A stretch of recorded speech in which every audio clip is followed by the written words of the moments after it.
Once you've identified the location, the community that you are hoping to invest in, then what you are going to want to look into is you're going to want to dig a little deeper and understand the economy and what are going to be the driving forces for growth within that area.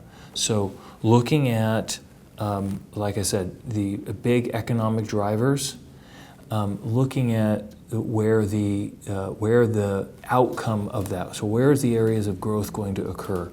Oftentimes in the last several years we've seen for example, a rebirth of downtown areas. So the old town, downtown areas of many cities in America are seeing a bit of a rebirth. That's an example of a space that can make sense to invest in.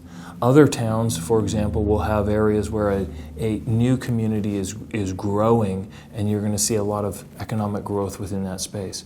Here in Los Angeles, for example, there's almost no location that doesn't make sense on some level because there's almost nowhere to grow. So there's internal growth and redevelopment in just about every sector of the community. But the key is understanding that community and being able to connect to it on a level that you can interact with the people, interact with your tenant profile and your base, feeling comfortable being in that space so that when you need to visit, when you need to interact with your tenants, there's a willingness to do so. When it comes to identifying what you're looking for, you actually have to ask yourself a question: what is your real estate investment objective?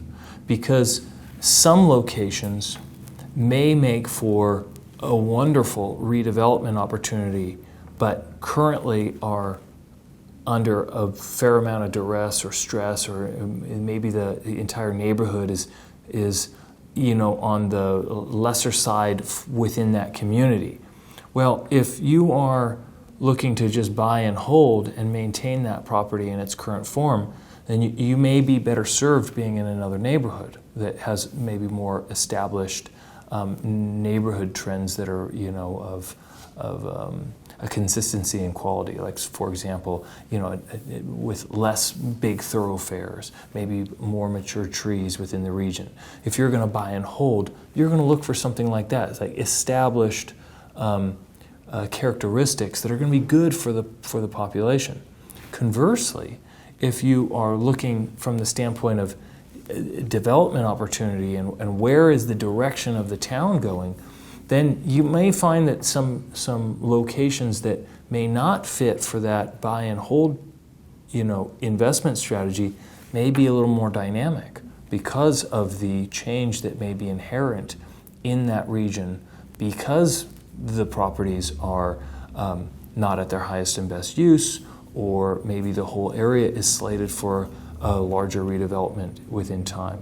So where that's really going is that your investment strategy is highly aligned with the zoning and the existing features within that community.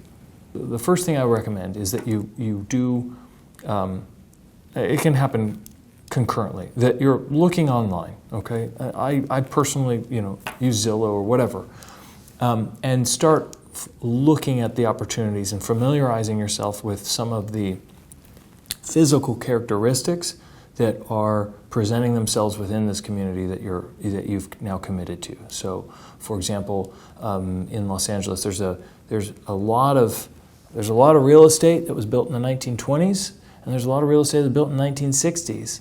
And they're oftentimes mixed in with each other here in Los Angeles. And understanding the differences between those two it can be meaningful to understand which of the two types of properties you want. The other thing that you're going to look for is you're going to start looking for what sort of price trends that you see within these neighborhoods. And at the same time that you're doing this, or before or after, but you do have to do these things, is then you really need to familiarize yourself on a one-to-one basis with these streets, with the neighborhoods that you are interested in. So that's a combination of using your computer and getting out in the streets, walking around, driving the neighborhood, and getting a sense for what you're really looking at. And then pairing those two together to form sort of a matrix of sort of feel with trend, with data.